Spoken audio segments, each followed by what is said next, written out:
O Kanor, ano na naman ang ginagawa mo dito? Manghihiram ka na naman ba ng pera? Oo, Mark. Kasi kailangan lang pambili ng gamot ng anak at pambili ng pagkain. Pero pangako, ibabalik ko agad. Ay naku, Kanor, ayaw ko. Lalo na mahirap ka lang. Baka hindi mo mabayaran. Kaya mabuti pa, umalis ka na bago pa kita sipain dyan. Anak, pasensya ka na, hindi ako pinahiram ni Mark ng pera eh. Pero maghahanap pa ako ng ibang paraan, anak, para mabilang kita ng gamot. Maraming salamat po pa. Okay lang yun kapag may pera ka na lang. Para hindi ka na ma-stress sa paghahanap ng pera. Hayaan mo, anak. Oras na makahiram ako ng pera, bibilang kita agad ng gamot. O Kanor, heto, o basura, idagdag mo sa paninda mong basura. Total, duka ka naman, di ba? Kawawa ka naman, Kanor. Di na kita hayaan. Ano ka ba? Duka ka pa rin. Grabe ka naman, Mark. Ang sama naman ng ugali mo. Palibasa kasi nakaangat ka lang sa buhay. Ang taas na ng tingin mo sa sarili mo. O Kanor, nakita ko yung ginawa ni Mark sa'yo. Grabe ang ugali ng taong yun. Porket nakaangat lang ng kaunti sa buhay, ang yabang na. Kaya nga po, Aling Mirna, parang hindi mo ka mag-anak ang taong yun kung makaasta sa akin ng ganun. Nga pala, Kanor, Heto, pakibigay nga pala kay Jenny. Sabihin mo magpagaling na siya para may katulong ka na. O anak, naubos ang mga paninda ko. Ngayon may pambili ka na ng gamot mo, anak ko. At may pangkain na tayo. Maraming salamat, tatay. Nga pala, anak, may dala akong tinapay dito. Pinabigay sa'yo ni Aling Mirna at sabi niya pagaling ka na ka daw. Sir, kayo po ba si Kanor? May sulat po kayo mula sa Amerika. Para sa akin ba yan? Sige boss, salamat po.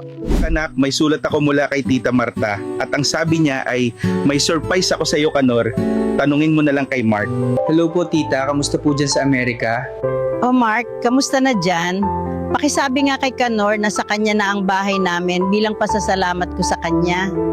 Kailan po kayo uuwi dito sa Pilipinas? Tita naman, pwedeng sa akin nyo na lang po ibigay itong bahay please?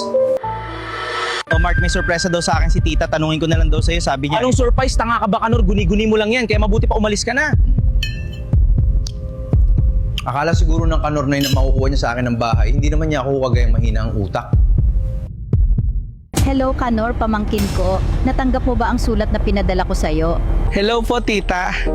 Natanggap ko na po ang sulat na pinadala nyo. Oo Kanor, nagpadala nga ako pero hintayin mo ako dyan, pauwi na ako. Pero ang sabi ni Mark ay, guni-guni ko lang daw yung tita. Sige po, ingat po kayo. Hihintayin ko na lang po kayo. Hello Kanor, kamusta na aking pamangkin? Namiss ko po kayo, tita.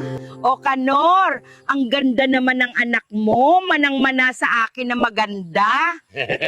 Kaya nga dito ako dumiretso, Kanor, dahil alam ko na ang gusto ni Mark. Kaya huwag ka mag-aalala, papalayasin ko yan sa bahay ko. ang sabi niya sa akin, Tita, guni-guni ko lang daw po ito. Samantalang totoo pala. Grabe. Grabe yung Mark na yan.